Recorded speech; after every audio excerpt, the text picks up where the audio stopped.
In this tutorial, I'll show you how to change the settings for marking emails as read in Outlook. This lets you decide whether emails are marked as read automatically or only when you choose.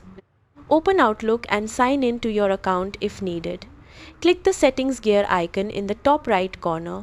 Then select Mail and choose Message Handling or Reading Pane depending on your Outlook version. Look for the Mark as Read settings. Here you can choose how Outlook handles read messages. You can disable automatic marking by selecting Don't automatically mark items as read.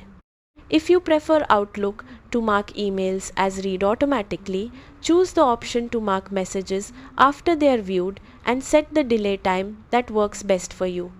Once you've selected your preferred option, click Save to apply the changes. Your new settings will take effect immediately, giving you more control over how emails are marked as read in Outlook.